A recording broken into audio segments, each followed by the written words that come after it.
सातारा जिल्ह्यातील माण तालुक्यात बेकायदेशीर हातभट्टी दारू निर्मितीवर म्हसवड पोलिसांनी मोठी कारवाई केली आहे। 24 जून 2026 रोजी रात्री विकरवाडी गावच्या हद्दीत विकरवाडी मठाच्या पाठीमागे माणगंगा नदीच्या काठावर पोलिसांनी छापा टाकला। या कारवाईत आबा श्रीरंग बोडरे वय 65 वर्षे राहणार विकरवाडी याच्या ताब्यातून हातभट्टी दारू निर्मितीसाठी वापरले जाणारे साहित्य आणि तयार दारू जप्त करण्यात आली आहे। पोलिसांना घटनास्थळी 20 लिटर काढीव हातभट्टी दारू तसेच दारू निर्मितीसाठी वापरले जाणारे तब्बल 1400 लिटर आंबट गुळचट वासाचे रसायन आढळून आले। यामध्ये 2 लोखंडी बॅरल आणि 5 मोठ्या निळ्या बॅरलचा समावेश आहे। जप्त करण्यात आलेल्या मुद्देमालाची एकूण किंमत सुमारे 29,000 रुपये असल्याचे पोलिसांनी सांगितले आहे। आरोपी हा स्वतःच्या आर्थिक फायद्यासाठी बेकायदेशीरपणे हातभट्टीची दारू तयार करून विक्री करत असल्याची माहिती तपासात समोर आली आहे।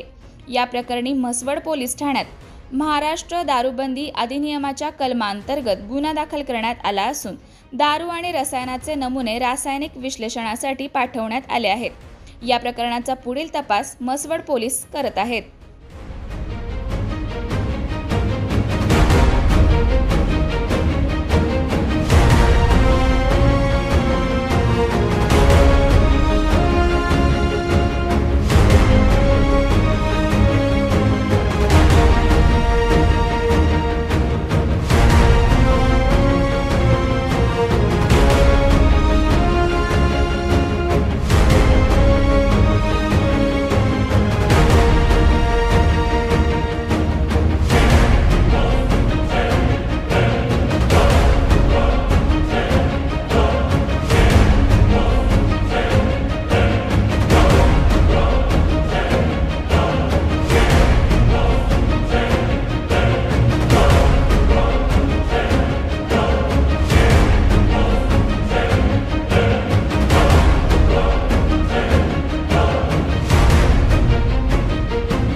अशाच नवनवीन अपडेट्ससाठी आमच्या खबर गावाकडची या चॅनेलला सबस्क्राईब करा, आमचे व्हिडिओ लाईक करा आणि शेअर करा। धन्यवाद।